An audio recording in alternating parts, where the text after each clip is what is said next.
From in-depth analysis of basketball and football to life advice, Ryan Russillo has got you covered on the Ryan Russillo podcast. Join him as he talks to some of the best names in sports while providing sharp analysis and wit you won't find elsewhere. Check out the Ryan Russillo podcast on Spotify or wherever you get your podcasts.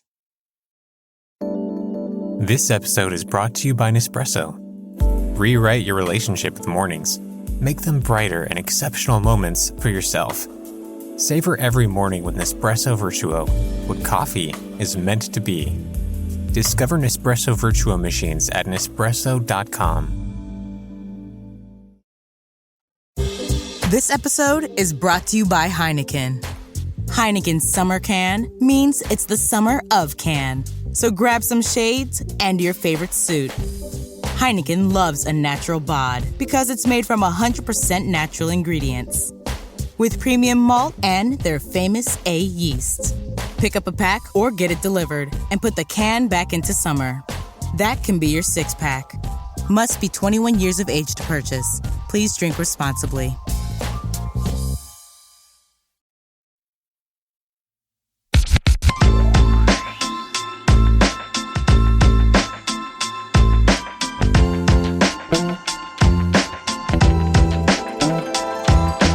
What's up, everybody? We back.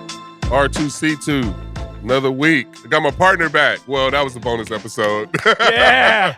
Did you miss me? I did, cuz. It's good to be back. It's good to be missed. I hated missing Lindor. And thanks to John for stepping in. I can only imagine how nervous he probably was as the first pod he's doing at a new network. Lindor, right? He's got 341 million. Yeah, he's got Lindor the day after the contract, and he's doing it with you. And John's a diehard Yankee fan. So and it's a different thing too if you're like talk show host who's like a diehard fan than if you're play by play and you got used to whatever, If I had to show up on a Zoom and do anything with Bo Jackson and I've never met him before, I would freak the fuck out. You know what I'm saying? Like I would be nervous. I would not sleep the night before. Like exactly. So thanks to John, because that was a difficult spot, and we so appreciate him doing his thing with us, and holding the fort down while I was gone. I have to say, doing the women's tournament in San Antonio, man, which is why I missed the Lindor pod, because I had 2 games with the Final Four that day. But it was amazing, man. Like, it was an amazing event to do. Amazing. It looked great. Jaden, my oldest, plays basketball, right? She's on the JV team at Holy Angels here in New Jersey. And so we watched the Stanford Arizona game. Oh, we nice, watched man! All of the second half of it. We caught a little bit of the first half, but it was intense, man. Like good games, you know what I'm saying? Like close, good basketball. Like that was a lot of fun to watch, and I think a lot of people tuned in. Like you got a big time viewership, right? I saw on your Instagram, and I saw Renee post that the viewership was up because. It was great basketball, and it was different teams. Yeah, it was different teams in the Final Four. UConn was there, but you end up Stanford and Arizona in the championship game. So you're gonna get some different viewership when you got the whole West Coast being represented. Absolutely, man. It was from an event standpoint, energy, competition, level of play. It was incredible. It was incredible. We had so many great games, like. Upsets, which you're right. Like a lot of times, in the women's tournament historically, it has not been a wide open field. No, it's like you're going to get UConn or Notre Dame or Baylor, and then Baylor got the bad call at the end. They probably should have. Know what I'm saying? Yeah, that was drama. And you even had like some crazy other upsets, like Indiana beat NC State, who was a top seed. Maryland was like a Final Four favorite for everybody. They got upset by Texas. Wow. And then Arizona ended up upsetting Texas A&M and eventually, getting all the way to Arizona beating UConn was shocking, absolutely shocking to people. And I was very surprised as well. And you had some great stories too, right? It's the first time we had 2 black women head coaches in the Final Four. Yep. It's the first time we had two former WNBA players as head coaches in the Final Four. And so, yeah, and then the games were great, but the numbers, dude. Yeah, no, the ratings games numbers are great. But Yeah. listen, if like even the last play, like just if the girl Ari McDonald, if she gets the ball in a better spot, she's hitting that shot. Like I know. If they give her the ball right when she claps for it, they gave it to her too late. So then she had to back out. But if they gave it to her right there, she gets like a nice little mid-range jumper, and she's gonna hit that thing, bro. She would hit a game-winning shot. I'm telling you. It was just they didn't inbound her the ball at the right time. Let me tell you, this play-by-play guy, he was ready for a lit call on a game-winning shot. It was like, oh my gosh, it was. The game before too, the Stanford South Carolina game was insane. I don't know if you saw that, like the missed shot at the buzzer on the follow. Oh yes, I did. Yeah. So we had some great moments. Yeah, dude, viewership was up huge. And what's interesting is because it was two West Coast teams and not like traditional ratings powers like UConn or Notre Dame in college basketball, some of the people in the ratings business had predicted that the actual championship game would not do a good number. No. And instead, championship game peaked at like 5.3 million. It did over 4 million on average, and it was up like 10% from 2019. This is at a time when sports ratings in general, TV ratings in general, are down. So it was like an enormous win. Plus, Final Four was way up. Elite Eight was way up. Sweet 16 was way, way, way up. So yeah, man, it was fun. It was fun. That's dope. Did you get a chance to watch the men's final? Dude, I watched the Gonzaga UCLA game. Is one of the greatest games I've ever seen in my life. You know what? I didn't even watch that game, bro. You didn't watch it? No, I watched UCLA the game before, and then I did not. Well, I don't know what I was doing that night, but I didn't watch Gonzaga UCLA for some reason, man. But I heard about it. Dude, obviously, watched the highlights. The shot making was unbelievable, and then Suggs has two forever plays, right? The block into that insane bounce pass, and then the three to win it. Three, yeah. It's just like. But it looked like I hadn't watched Baylor play all year, right? I mean, I don't think many people did outside of Texas. I don't know, I didn't watch much college basketball, but like like everybody, Gonzaga was undefeated, so I just assumed that they were the best team in the country. And then I go and I'm watching that game, and it was like watching the AAU team that hadn't played the hood team yet. You know what I'm saying? Like Baylor was on their ass. They was all over the place, cause like great. It was incredible to watch how hard they played in the defense and like not fouling, like contesting shots, like baseline to baseline, sideline. Like it was crazy, and it was and they didn't really foul. Like just the skill that they had on defense, man. That was fun to watch. It was impressive to watch them. They destroyed Gonzaga. Like they kicked their ass for real. They really did, man. I thought Gonzaga would win just because.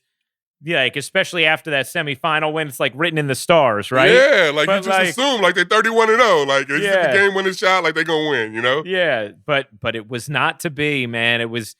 I have to tell you though, this is sad for me to admit because I was so into the I was just so into the tournament and obviously I was all over my games on the women's side of things, and then I loved watching the men's semis. Dude, I was so tired. So that game was Monday. I got back from San Antonio Monday. I was so tired. I passed out before the national championship game even tipped off. Before the men's game even tipped off. I was excited about the game and everything, but I fell asleep before 9:00.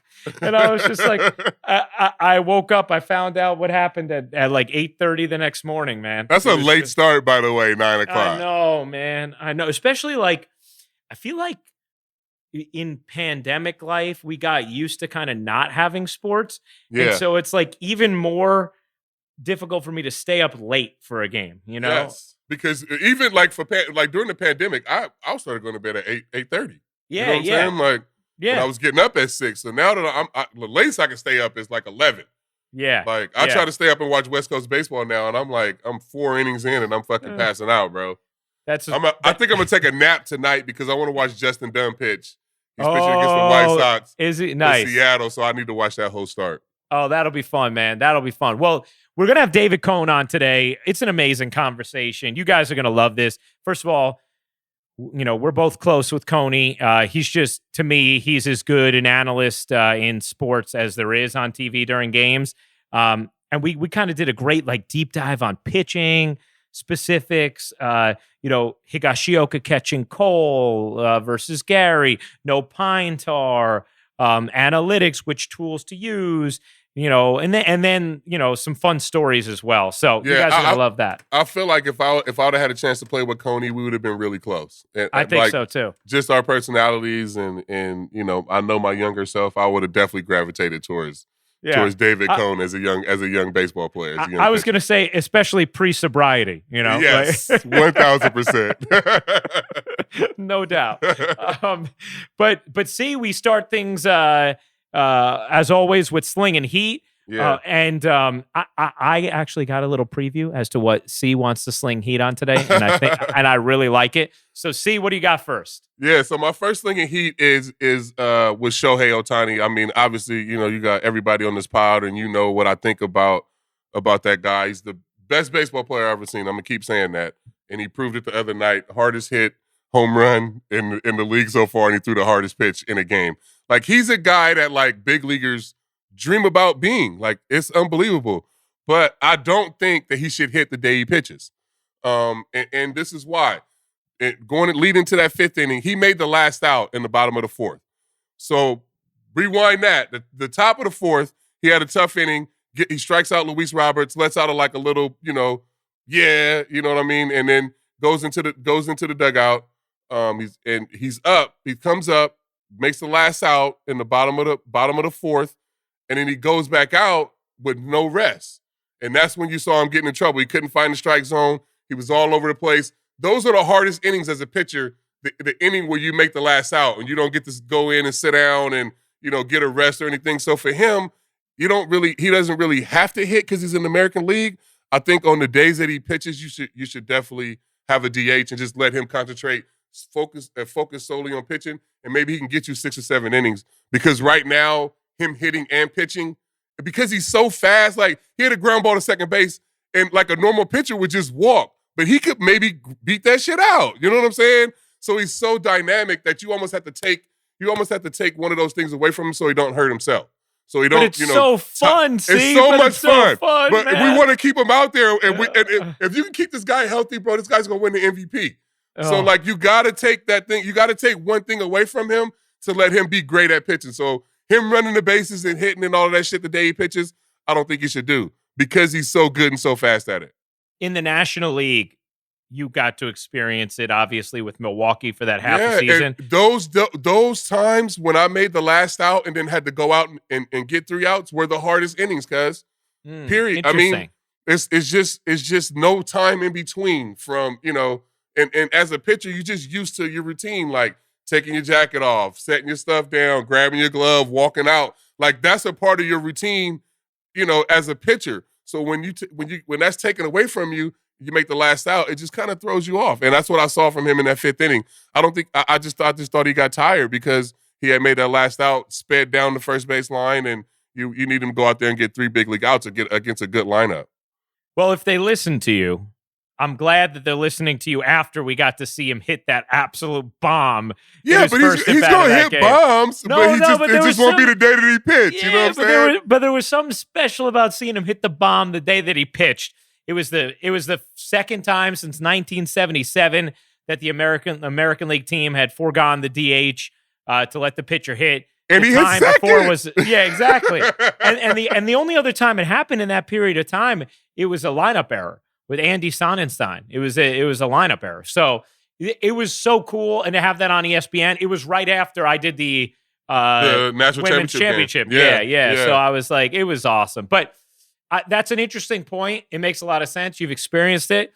It's less fun. But from the Angels' perspective, I get it. I get what you're saying. But that's the only day you take him out of lineup. You let him hit the day before. You let him DH the day after. Yeah. I mean, you let him hit. Just the day that he pitches is the only day I don't want to see him. And it's not even hitting. It's just running the bases. Yeah. If he hits a double in the gap, and then somebody makes it out right after, then he's got to go right to the mound. You know what I'm saying?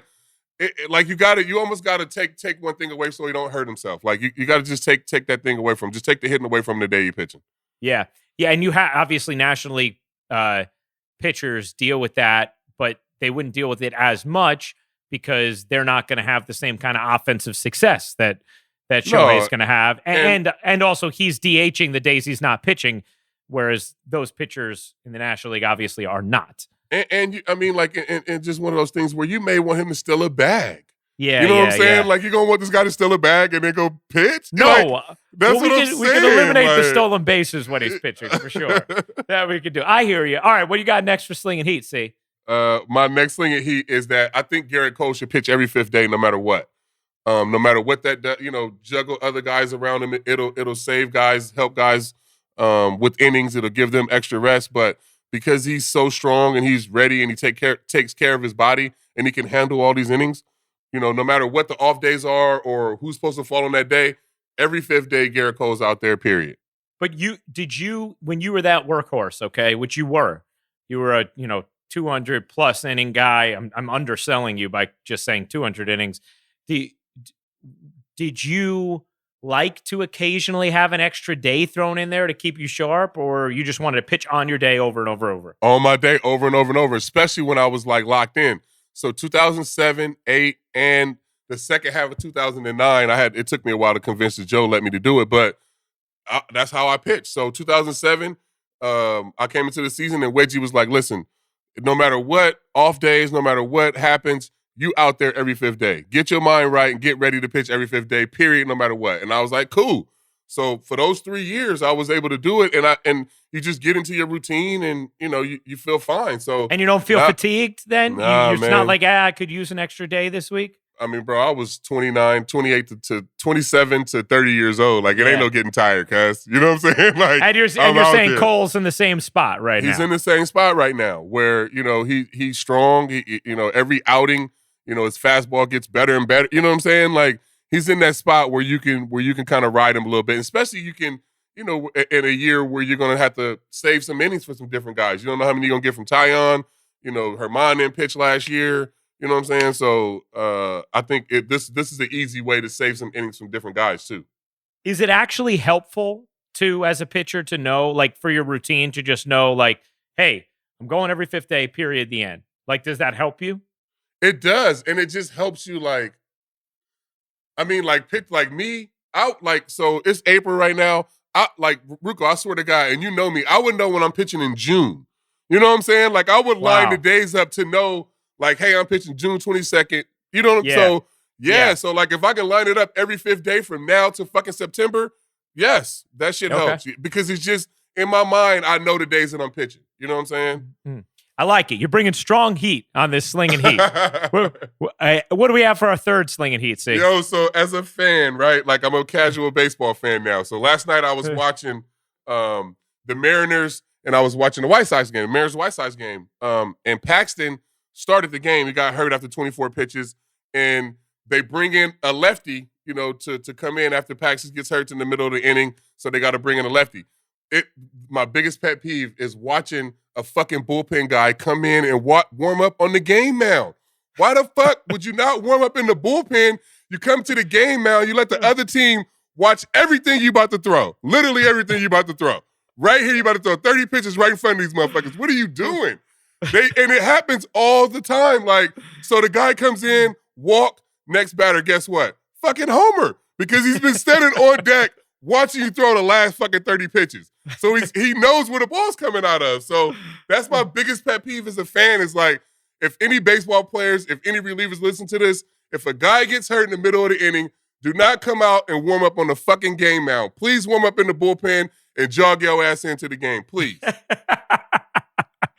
That could be my favorite Slinging Heat you've ever done. Fuck, man. That shit, it happens every time, because I'm telling you, bro. It's unbelievable. That is excellent. That's a great point. Why not? Why not just finish warming up in the bullpen? Why come to the game now? Like, that's weird anyway. You know what I'm saying? Like, that's so weird. Like, I don't know. But it happens all the time, and nobody ever warms up in the bullpen. They always come out to the mound, and they always have a shitty inning. Every time. And it's always a shitty inning. Have you always thought about this? Like, why are they warming up here? I always yell, like, what are you doing? Warm up in the fucking bullpen. It's crazy, man. Oh, that's great. That is an outstanding Slinging Heat. C brought it today. He brought it. Three full strikes to Slinging Heat here on R2C2. Now we get a chance to chat with Yes Network analyst, former Yankee, and many other teams, but a great pitcher, an outstanding analyst, and one of our good friends, David Cohn. We'll dive into the Kyle Higashioka, the way he catches Garrett Cole, personal catchers, analytics, pine tar on the mound, everything. Why are you laughing? Because this is why people don't like Yankee fans or like Yankees, period. Because you said former Yankee and many other teams. He played on other teams and won championships on other teams, guys. And then you say, and a few other teams. That's why people hate us, guys. Because of that shit you just did right there. Hey, let me tell you something. Once you're a Yankee, you're a Yankee. No need to list the rest of the shitty teams, right? Exactly. Although, you know what is funny? David had such a great experience with the Mets. Like, he loved his time with the Mets. So he got to pitch a little for his hometown Royals. He won a championship with the Blue Jays. So there are other experiences there, but not like the Yankees. But he's Yankee David Cohn, right? He's Yankee David Cohn. So without further ado, here is former Yankee and Yes Network analyst David Cohn on R2C2.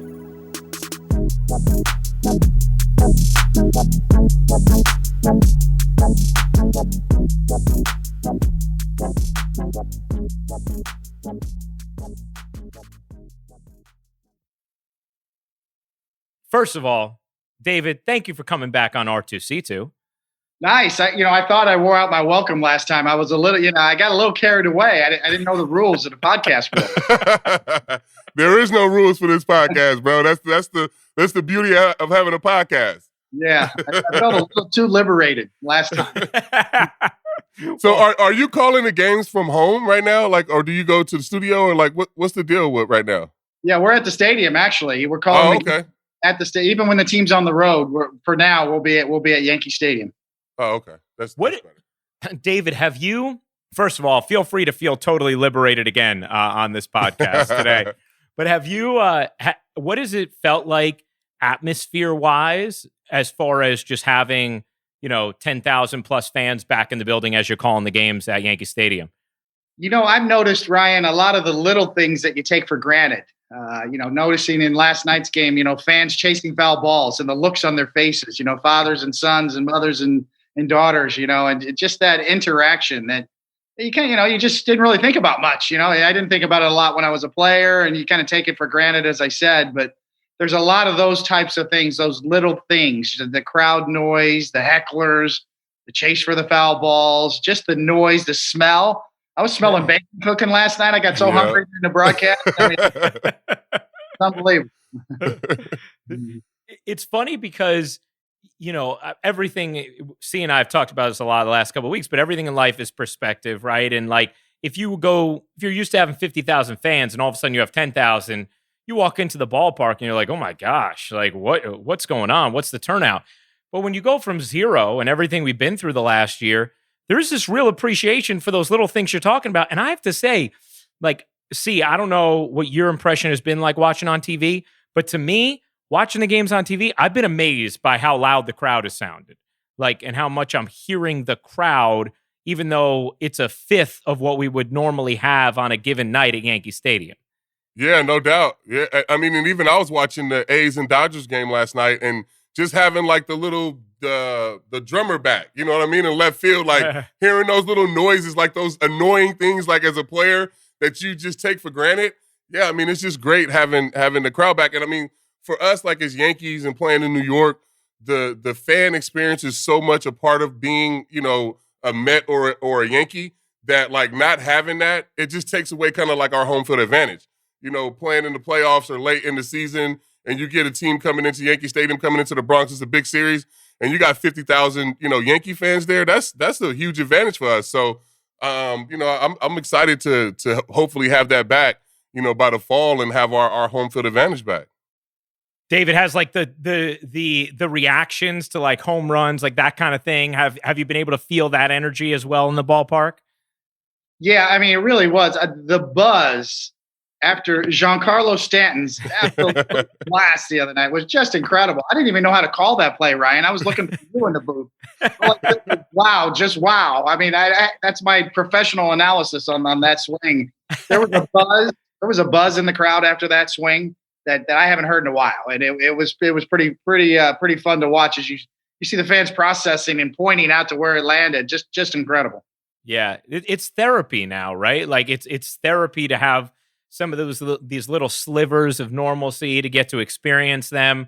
David, how about I want to get to some bigger picture pitching things with you and whatnot, but keeping it on the more recent. Last night, watching Cole, what jumped out most to you about Cole and just how dominant he was?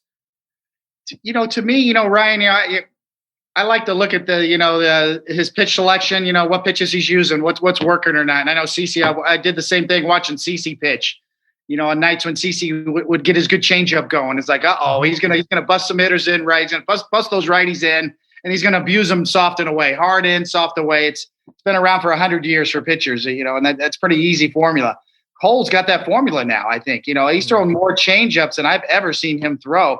And not just throw it. It was effective. He got 4 or 5 strikeouts on his changeup, which is his 4th best pitch. I didn't really see that many good changeups last year from him. He looks like a real 4-pitch pitcher now. Looks like he's got a new toy that, hey, I can mix this one in. And CeCe knows this. But when you get a new grip or a new changeup or something, a new pitch, you can't wait. Maybe for CeCe it was the cutter. You can't wait to throw it. You can't wait to use it. When you have success with it, it's like the light bulb goes on. And you could tell about halfway through the game, him and Higgy made an effort to keep using it. I feel like they came into the game like, we're going to use the changeup, and it was so good that they probably were like, we're going to keep going to it. And that's just them having a great relationship and being able to talk in between innings and be like, yo, the changeup's really good. Let's keep going to it.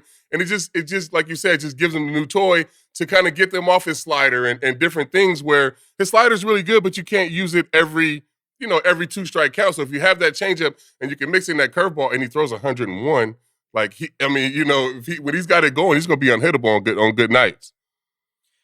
You know what? You both brought up the kind of the rhythm, the pitch selection, and we've seen it, right? Like, and I thought Aaron Boone last night, he handled the question really well about Higashioka and the way he connects with Cole. Really see him moving forward. And you had to know that was going to be a question, right? Oh, right. Exactly. Of course it's going to. And so you guys have both experienced this in the most intimate way possible on the mound and having, certain catchers, right? David, the way this is my perspective on this is, hey, first of all, I'm so happy for Gary. He's off to a great start. If for whatever reason, Garrett Cole just connects a little bit better and is a little bit more comfortable with Higashioka, and you want to just try and line things up as conveniently as you can to make them continue to work together. If that's going to settle Garrett Cole in even more mentally, cool. Let it be. Sanchez is going to have the other days to catch anyway. Let's not make it a bigger deal. We want to give him days off. If there happens to be a guy, even if it's the ace, who he really connects with, okay, just line it up that way. And I don't think it has to be an enormous deal. I think if the ace wants that, you can do that, and it's not an enormous slight to Gary because you're going to need to give him days off anyway. Obviously, playoffs becomes a different conversation. That's when it gets ratcheted up. But you've gone through that. You kind of had Girardi as your guy for a while, right? And I know Joe was in a little bit more of a mix, because I think Joe had you and Andy at one point, or he had you and someone else, I think, at one point. But David, how would you approach it if you're the Yankees and you're seeing the way Higgy and Cole work together? And is it a big deal, or do you just say like, they really work well together? Just do it, and it's okay.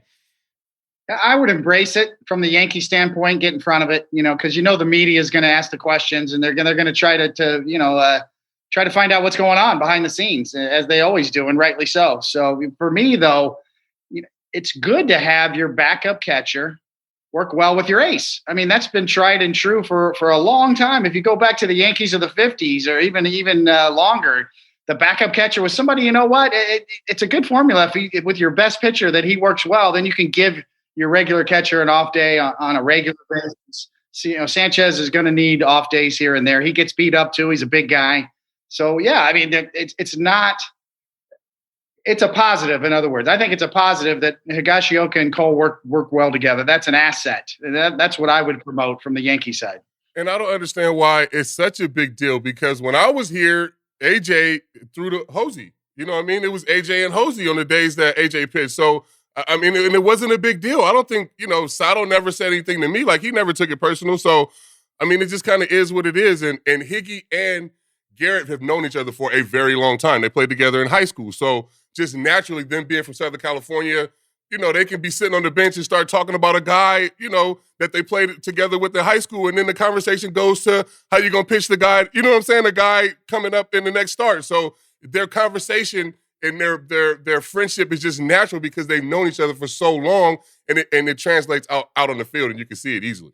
But hold on a second. You guys both threw to Sato. You telling me Jorge was cool with that? What? He never said nothing to me. I don't know, Coney. He never said anything to me. Maybe if it was me, that was like, you know what I'm saying? Said I want to throw the Hosey, it'd have been a problem. But he never said nothing to me. I don't think it bothered him, because he was still catching the number one at that time, if that makes sense. You know what I'm saying? Yeah, I think it was a different story when Sato was a rookie breaking in, and I was the old guy trying to hold on, and my skills diminished overnight. I lost a foot on my fastball, and I was trying to hit stuff out there, and it just wasn't working. And Sato kind of got the brunt of it all that year, and that was the year Joe Girardi left. So it was the first year I didn't have Girardi as my catcher, and I really struggled. And it wasn't Sato, it was me. It was an old pitcher losing his stuff and not dealing with it very well. And I've apologized to Jorge probably 100 times. Some of the things I said to him that year in 2000 when I lost like 10 in a row that year. So Sato's to me, Jorge Posada is a Hall of Fame type catcher. He really is one of the great catchers of all time. Certainly in Yankee lore, he belongs, on that Mount Rushmore of great Yankee catchers. Yeah, for sure. And I mean, me and him, we just had a naturally great relationship.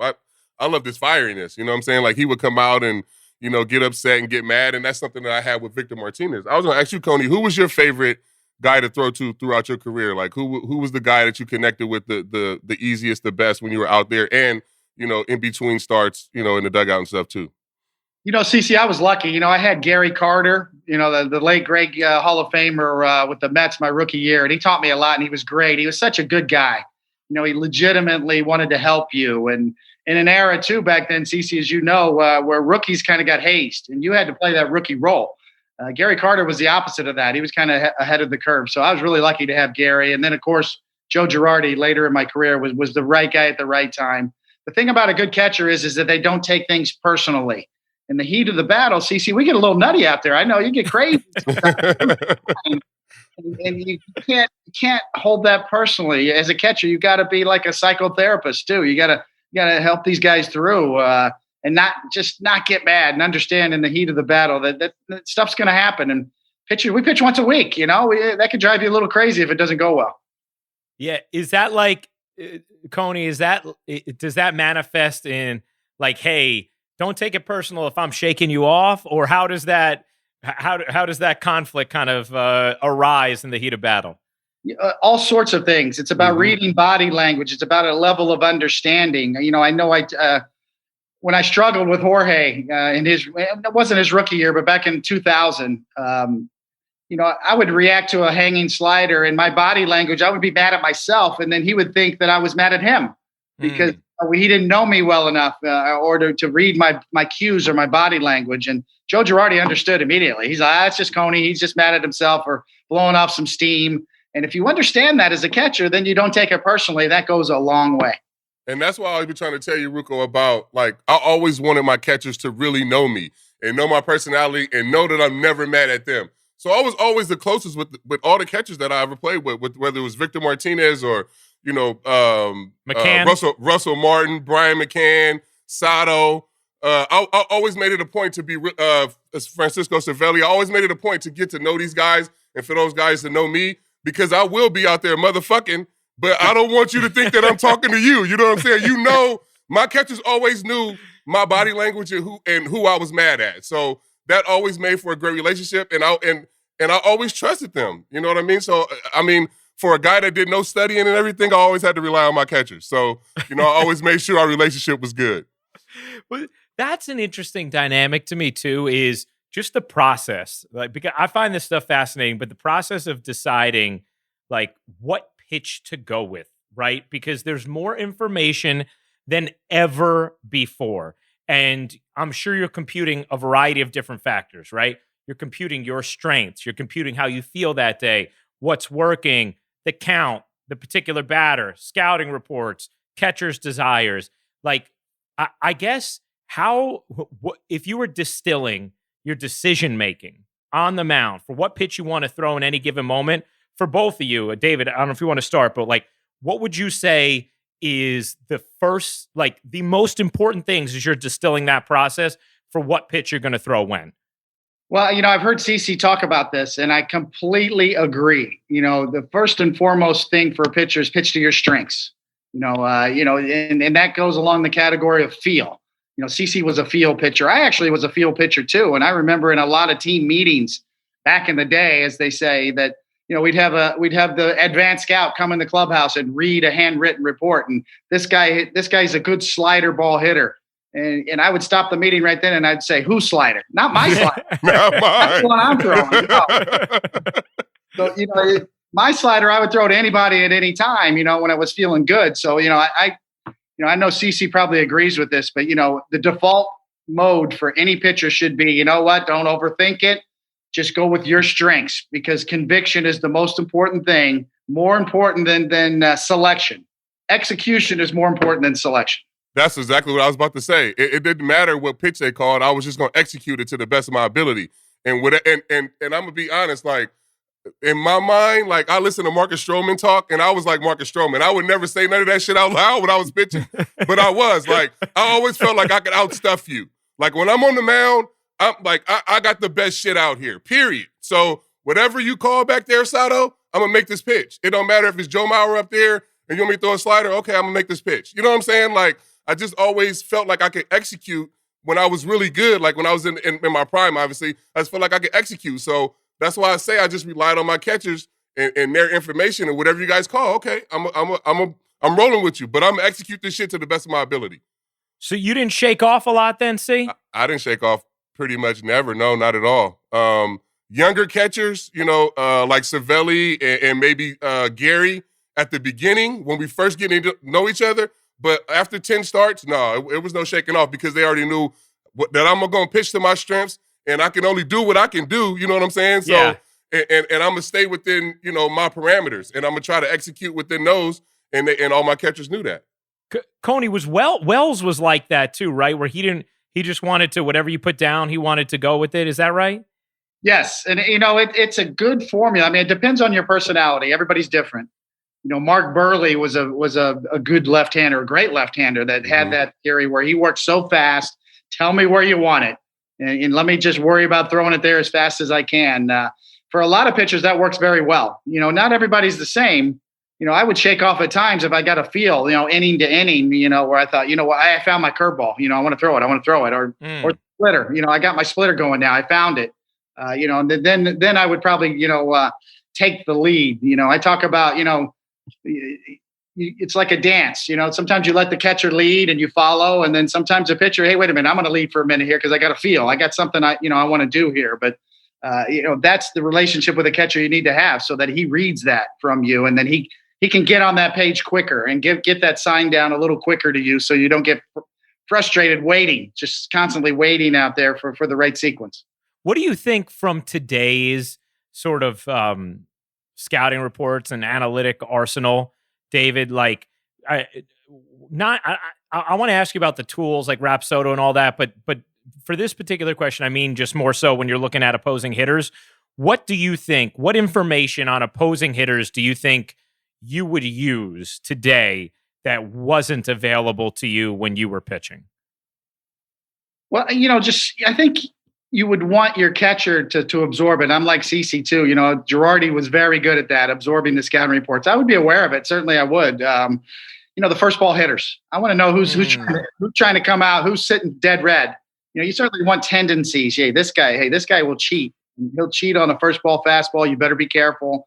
Or with 2 strikes, this guy sits breaking balls. So maybe that's the time when you can throw a fastball by him and pitch backwards and finish with fastballs. So those type of tendencies are all good to know as far as that goes for me. And that's something that, CC said, if you've got a trust with your catcher, then you can take that off of your brain a little bit, and relax your mind. For a pitcher, if you can relax your mind, then you get out of your own way. Mm-hmm. And then your rhythm and your natural ability just kind of comes through when you let it happen.